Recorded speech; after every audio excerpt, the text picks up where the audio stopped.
Welcome to this edition of the Forum. I'm your host, Sheila Evans. Here on the Forum, we highlight interesting and important achievements, programs, and events within our school system and community.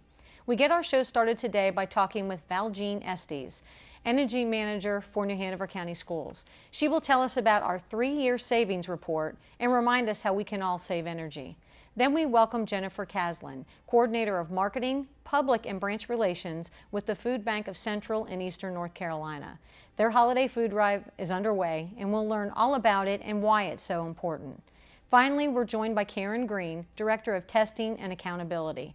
The results from last year are in, and she will tell us about how New Hanover County Schools did. It's another great edition of the Forum, so stick around. We'll get right back with our guests right after this short break.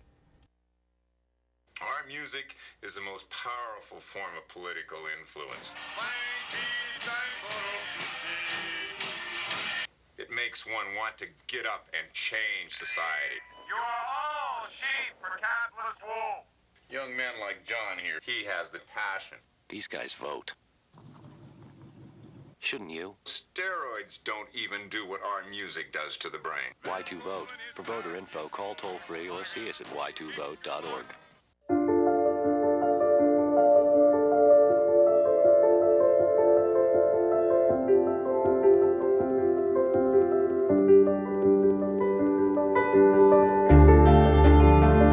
Body language.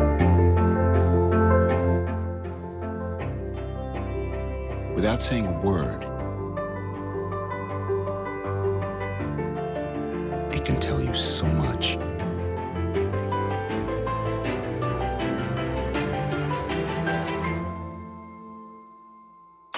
Like someone is having a stroke. Know the sudden signs. Learn fast. F, face drooping. A, arm weakness. S, speech difficulty. T, time. Time to call 911 immediately. The sooner they get to the hospital, the sooner they'll get treatment. And that can make a remarkable difference in their recovery. Learn the body language, the sudden signs, and spot a stroke fast. I am joined by Valjean Estes. She's the Energy Manager for New Hanover County Schools. And we're here today to talk about the energy program. So 3 years now. Yes. Let's hear about some of those results. Okay, well, the first thing I'd like to talk about, of course, are the guidelines for the classroom. I always want to remind people of what to do at the end of the day to help conserve energy. We want it to become a discipline and a habit. So the obvious thing, of course, is to turn out the lights. There you go. Turn off all the computers, electronics, PC speakers, printers, radios, TVs, all of that before you leave the classroom. We've also asked that the blinds be turned in a specific way to either bring in heat or deflect the heat. Okay. So now that it's officially winter, we want to bring in as much heat as possible to help us heat up the classrooms. So you're going to turn the blinds with them facing downward, and that way any sunlight that can get in can help heat up the building. And of course, in the summer months, we're cooling, so you want to deflect that heat and have those blinds turned up. Gotcha. Let's see, with the custodians, they actually have a role in this as well. They will change the filters in all the HVAC equipment every quarter, as well as keeping all the mechanical and electrical rooms clean. We ask that all the doors and windows be kept closed when we're heating and air conditioning, of course. It helps maintain the temperature and the humidity in an enclosed space. And one of the last things we ask is that to keep all the vents and thermostats free of any kind of obstructions. So those are the guidelines. Oh, one last thing. No personal appliances in the classroom. So that means coffee pots, refrigerators, microwaves, space heaters. And I love space heaters, but they're not allowed in the classrooms. That pretty much covers all of our guidelines. So again, we want those things to become habit with everyone so that everybody has their part to do. Is there any, I don't know, accountability to check up and make sure these things are happening? Or some buildings are so big. I actually go audit the schools on the weekends and in the evenings. Oh, really? Yeah. I will go, and I've actually, for the next 6 weeks, I'll be auditing on the weekends, but some of them are just to see if any equipment is running. But several times I will go and just go through every classroom and identify if there are any blinds open, lights on, any appliances existing in that classroom. And then I'll report that to the principal to let him know, yes, you're following the guidelines, or these are things that we can improve upon. Who takes you through the building on the weekends? I actually have the keys to the kingdom. Oh, how about that? Exactly. So you're the girl to know. Yes, I have a box of keys that I very actually good. have access to all of the schools. And you get to turn off other security alarms and I get to stuff. turn off the alarms or set them off and meet with the sheriff when There he you go. shows up. There Yeah. you go. Very good. Exactly. So you can do it at will. Yes. They don't have to know you're coming. They don't know most of the time. Very good. I will, sign in when I get to a school, but I don't let people know when I'm showing up. Right. Yeah. Very good. Okay. Go on. Now, energy, the question you asked was what were the results of year 3. So I sent out an email with all the information in it, but in terms of dollars, there's a base year that we compare everything to. Okay. So our base year was 2010, 2011. That was the year before we started the energy program. Gotcha. So the first year we saved about $990,000, which is great.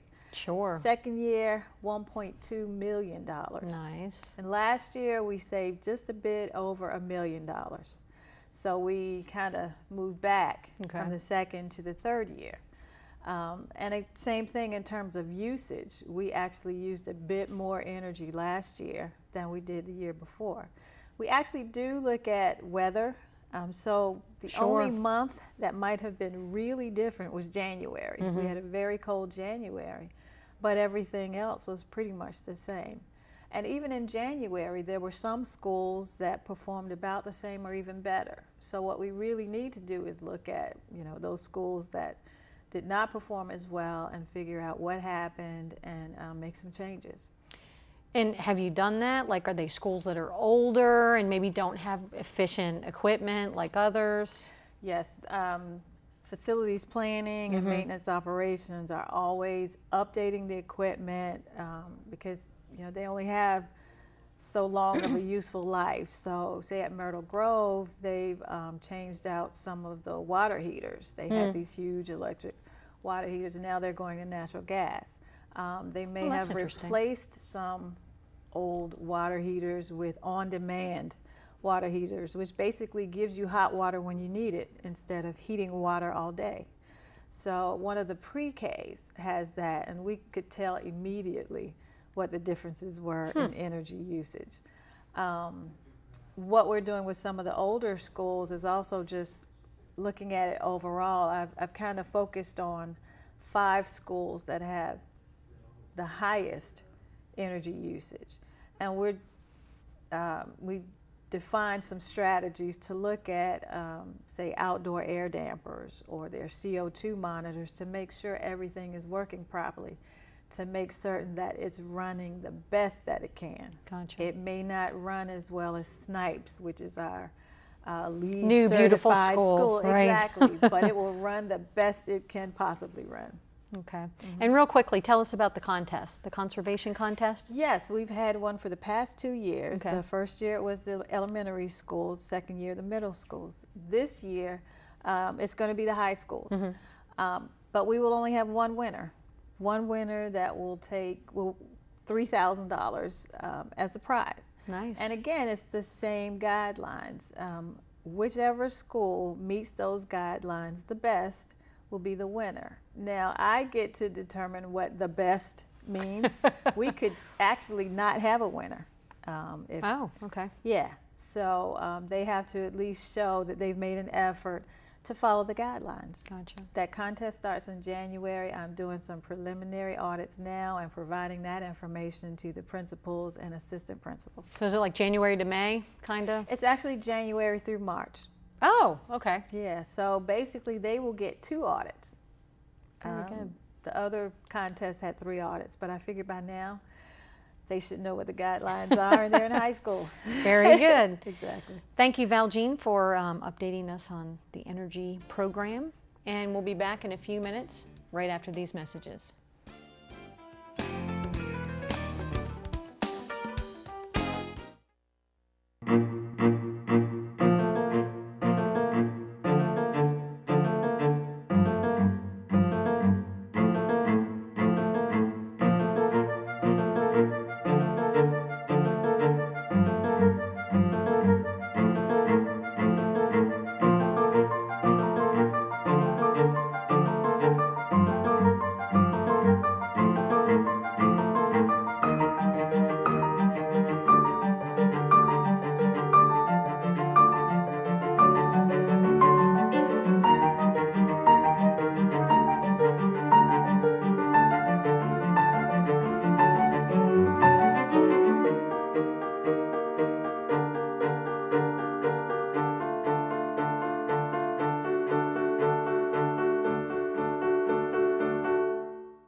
What state am I?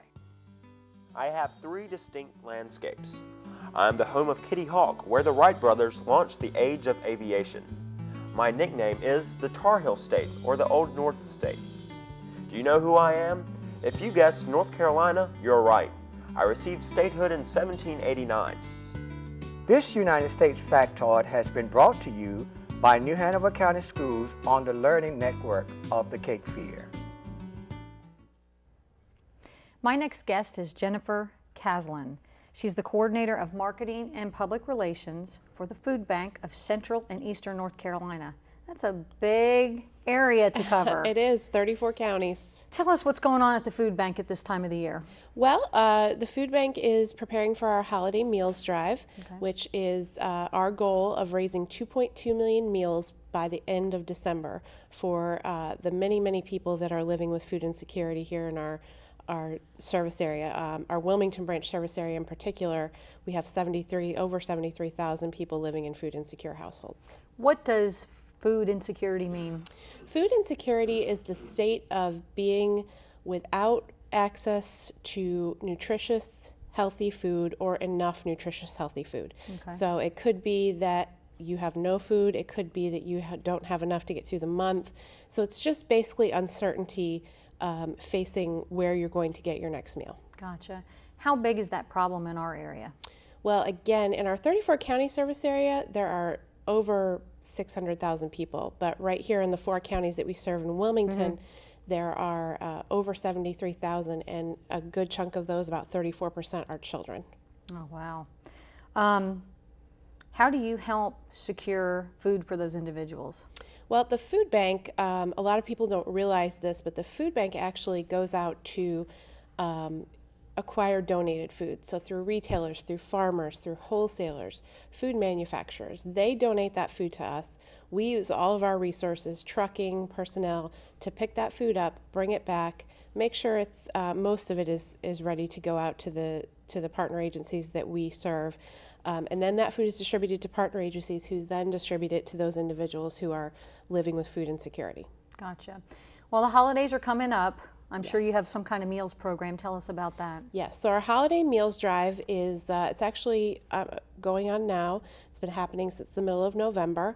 And we, again, our goal is to raise 2.2 million meals by the time December is over. Obviously, this is the time of year, hunger is here all year round, but this is a time of year where you really don't want to see people go hungry. It's a time of giving, it's a time of sharing, and holidays are supposed to be a special time, so you don't want people worrying about where their next meal is coming from on top of that. So anybody can go to our website, foodbankcenc.org, for more information on how to get involved in the holiday meals drive. Now, what do you do to get involved? Do you donate food? Do you donate money? Both? How does it work best? Sure. Well, you can donate funds, first of all. Funds, we can stretch funds a lot farther. Every dollar that's donated to the food bank, we can provide 5 meals with. So it stretches a little farther than that can you might donate or volunteering, but of course we appreciate anything anybody is willing to do. Certainly you can hold a food drive or donate food, and then volunteering, of course, is always something we appreciate. Gotcha. Is the need for food greater during the holidays? Actually, the need for food is here all year round. Okay. It tends to be a little bit greater in the summer or when kids are out of school. We have so many children in our service area, 300,000 children who are receiving free and reduced lunch meals at school.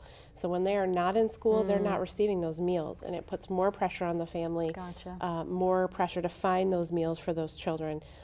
So of course at the holiday time you've got a little bit of a break, but in the summer a long extended break. But in the holiday time, they're not in school, so Right. they're missing perhaps, you know, some of the meals that they would have gotten otherwise. Correct. So we talked about the monetary donations and maybe holding a food drive. What else might be ways that folks could help out? Well, again, volunteering is a big way you can help out. And what might that look like? What would people be doing? Typically, the biggest volunteer activity that we have at the food bank would be sorting and repackaging bulk product. We receive a lot of donations, or we purchase food in bulk because it's more cost effective for us, and we have volunteers break it down into smaller family-sized portion. Bag sweet potatoes, bag rice, inspect eggs and put those into smaller quantities for us. So that's very helpful. If we didn't have volunteers to do that, we could never get all the food we get out to people. And what does that look like during the day? Is it an 8 to 5 kind of thing? Do you need help at night? It depends. We can vary things. If groups want to come in, we can certainly make different arrangements. And then if individuals want to come in, typically that would be a Monday through Friday type of thing. But we also need volunteers for events at times too. So that could be another way. Very good. What items are needed most at the food bank? Well, we love pop-top items because if children are home and they can't work a can opener, don't have a can opener, can't cook something for themselves, a lot of those pop-top items can actually be eaten right out of the can. As sad as it might be, it's better that they eat something rather than nothing. Correct. So pop-top soups, vegetables, fruits, ravioli, stews, things of that nature. Peanut butter is a great need for us. We also distribute hygiene items, diapers, baby food, things of that nature that people don't really think about. But, you know, if you're in need of food, you probably are in need of some other items as well. So very good point. Toothpaste, shampoo, things of that nature. Gotcha. What comes after the holiday season for the food bank? Well, again, we always like to stress that after the holiday, hunger doesn't take a holiday. Correct. So we keep moving on, doing what we do, trying to provide meals to people. Unfortunately, January starts a decline in donations, so we want the community to know that we still need their help. We certainly appreciate their generosity during the holidays, but keep thinking of the food bank after the holidays. Very good. Where can people get more information or learn where they can make a donation? They can visit our website at wilmington.foodbankcenc.org, wilmington.foodbankcenc.org, or just foodbankcenc.org. Okay, very good. Well, thanks so much for sharing this information, and you. hopefully the holiday meal program will take off. Yes. Thanks so much. Thank We'll be you. back in a few minutes right after these messages.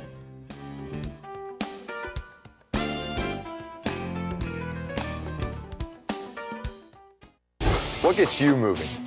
Because when you get moving an hour a day, You fuel your body, and your mind, whether you like to throw around the football, or ride your bike, pop an ollie on your board, Dance in your room. play frisbee in the park, Kick the soccer ball around. Or just run around with your friends. Get up, play, and do it your way every day. moving every day helps give you a healthy body and mind. And that makes you part of a winning team. Hey, that was my line! so be a player. Be a player. Be a player. Be a player. You'll have more energy to do all the things you like to do. And tackle anything. Just be a player. Get up and play an hour a day, Doc. Check out how to be a player at letsmove.gov. Head online to get tips on great ways to get moving every day. That's www.letsmove.gov.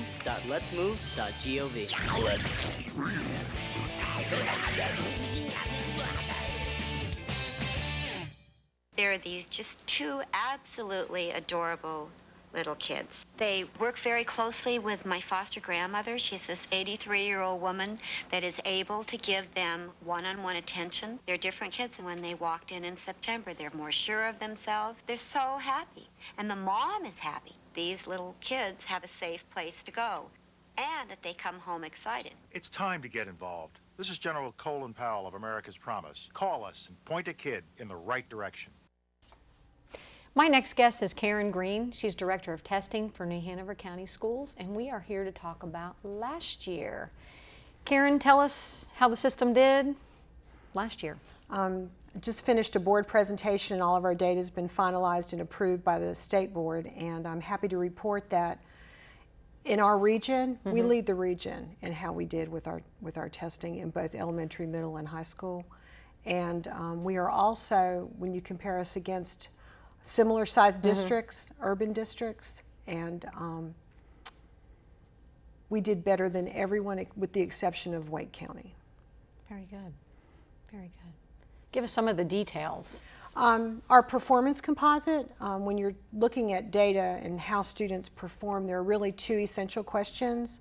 One is, did they make the mark? Were they proficient? Did they pass the test? And the other essential question is, did they show progress or growth? And you really have to look at both at the same time. And our performance composite was 64.1, which surpassed the state by almost 10 percentage points. In terms of growth, we met growth or exceeded growth in every subject area, in every course, with the exception of fourth grade math. Fourth grade math was a problem area across the state this past year. That's interesting. There are a lot of rational numbers in fourth grade now, and the trend showed that this was a problem across the state, and so the Instructional Services Department has responded by ensuring that we have more resources and professional development in that area, and they've done a little reorganizing within their department to provide those teachers that support. We're very proud of our scores. It's a credit to the work that the teachers in the classroom are doing, as well as the support that the administrators in the building give the teachers. And I can't say enough about not only our department, but our Exceptional Children's Department and our Instructional Services Department in providing that leading support for classroom teachers. So with these results, do they examine them and make recommendations on how to make things better this year? I mean, they were good, but... The preliminary data came out in early July, so it wasn't anything that we could report, until the state board approved it, but the schools had that information in July, so immediately school improvement teams got together and started analyzing the data, and that's one of the things that our department does. I have an excellent data analyst that goes in and works with school improvement teams as they're planning for school improvement.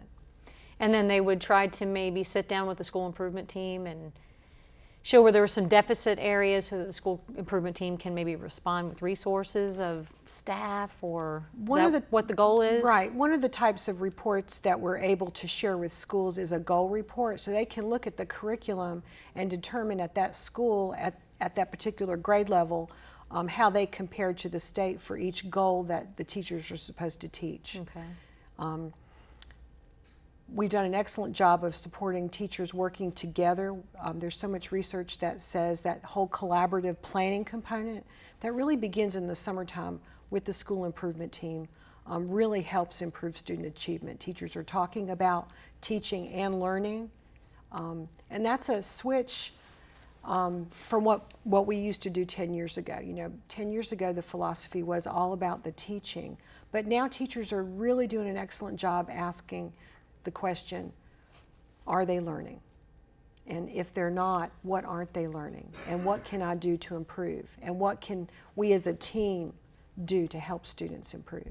And the team, does that reach out to the teaching team as well? Yes. Is that more research showing that's more effective than? Yes, that whole collaborative planning piece, they're planning lessons together, and they're also planning assessments together, common assessments.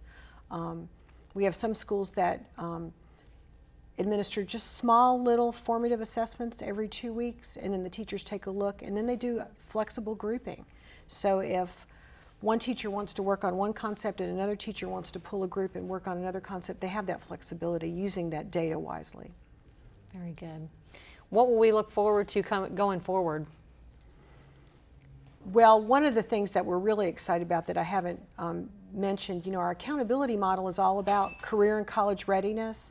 And I'm happy to report that the career and college readiness measures at the high school level have improved. We administer at no charge to all juniors the ACT test, and we've made 68% of our students in 11th grade have met the college readiness standard already. Wow, that's great. How does that stack along the state lines? Oh, we're way above the state, yes. So they've met the UNC entrance requirements already by the time that they're in 11th grade. Very good, very good. What else keeps your department busy? Working with school teams. We do a lot. School improvement teams meet frequently throughout the year. We have, anytime we give a district benchmark assessment, we may be asked to come to a school and meet with teachers to help them, to ask those guiding questions, to coach them through that whole data analysis process, to ensure that they're using the data to make changes in their instruction. We do a lot of that in tandem with the Instructional Services Department and the Exceptional Children's Department. It's really a team effort. How is that different with the Exceptional Children's Department? Everyone learns differently, right. And sometimes the instructional strategies may need to be a little different with some students that may have a learning disability in a certain subject area, and so they're able to add that expertise about what we know about how students that struggle learn, and it's very exciting to see that collaborative effort. Great. Well, it sounds great. New Hanover County Schools, woohoo! It's a team effort, and we really are taking advantage of all the resources that we have to work together as a team, and I think that's what's made the difference in our district. Excellent. Well, thanks for sharing the good news, and I'll be back in a few minutes right after these messages.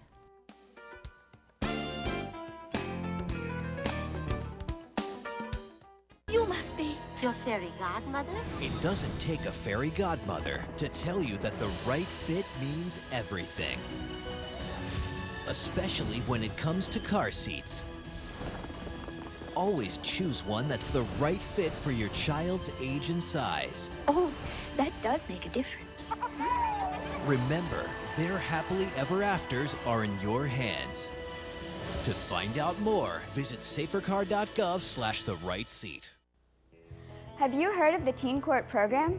Teen Court is an alternative system of justice where first-time teen offenders are tried by their peers for misdemeanor offenses. Student volunteers from local high schools assume the roles of the court staff, empowering them to take responsibility for problems of crime and violence in their schools and community.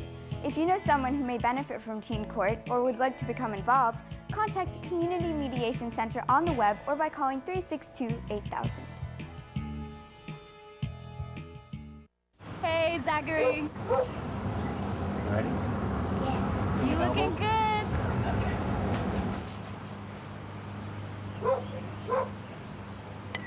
Great hit. The odds of a child becoming a professional athlete? 1 in 16,000. The odds of a child being diagnosed with autism? 1 in 150. You know the odds of autism. Now learn the signs. Go to autismspeaks.org. We hope you've enjoyed our program today. If you would like to learn more or donate to the Food Bank of Central and Eastern North Carolina, call 251-1465. If you would like to learn more about testing results or this year's testing, visit www.nhcs.net/testing. If you ever have any questions about the topics discussed here on the show today, please call the School System's Public Relations Office at 254-4180. I'm Sheila Evans, and thanks for joining me today.